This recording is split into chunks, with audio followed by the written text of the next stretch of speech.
Hello, and welcome to VB 411.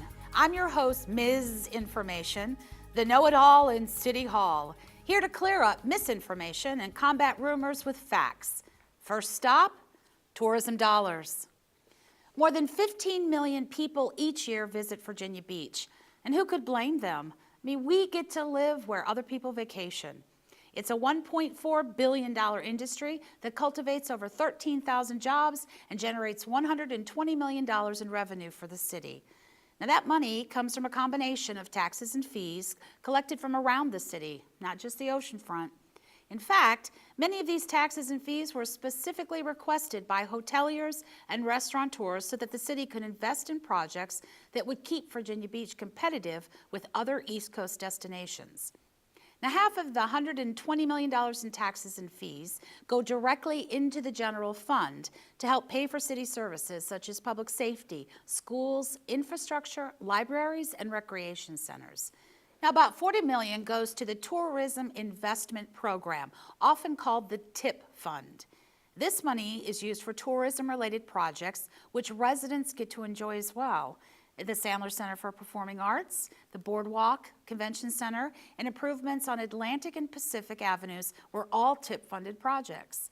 The remaining $20 million is shared among three programs: the Tourism Advertising Program, or TAP Fund, which pays for national and international advertising, the Open Space Program, which acquires properties for preservation and parks, and the Economic Development Investment Program, or EDIP, which provides grants to qualifying local businesses. So let's follow an imaginary family on their visit to Virginia Beach and see what they spend and where it goes. We'll use round numbers because, well, I'm not really good at math. The Roberts family rolls into town with their two children and stay for 2 nights. Their hotel costs $500. Of that, the city collects 8% plus $2 per night per room. From there, 5% and $1 per night go to the TIP fund. The general fund gets 2%, and the remaining 1% and $1 per night goes to the TAP fund. And the family spends $300 dining out over the weekend. The city collects 5.5% tax on restaurants. So 1.06 of that goes to the TIP fund, 3.5% goes to the general fund, and the remaining 0.94% goes to the TAP and Open Space Program. The Roberts also see a movie. 4 movies is $40, and 10% of that sale goes to the tip. In total, the family spends $840 in our restaurants, hotels, and businesses. A total of $34.18 went to the tip fund, $20.50 to the general fund, and $9.82 went to the other funds. By itself, that's not a huge sum. But multiply it by nearly 15 million more visitors, and you can see the impact. I mean, visitors come here, spend their money, and leave, but their spending helps fund our services. And that saves you and me about 10 cents per $100 in real estate taxes. So on a $250,000 home, that comes out to $250 each year. That's about $56.4 million in taxes our residents don't have to pay.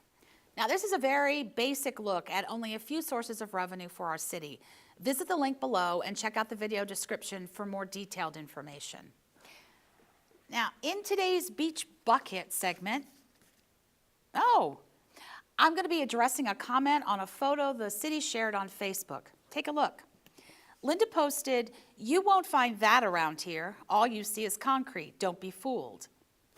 Well, thanks to GPS-enabled cameras, we know that image was taken February the 23rd near 4345 Blackwater Road. In fact, you could drive down to Pungo and check it out for yourself since it's just off the road.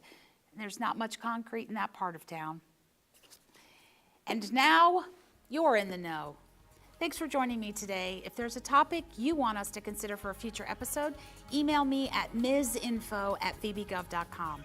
I'll see you again in 2 weeks with more rumor busting and fact checking.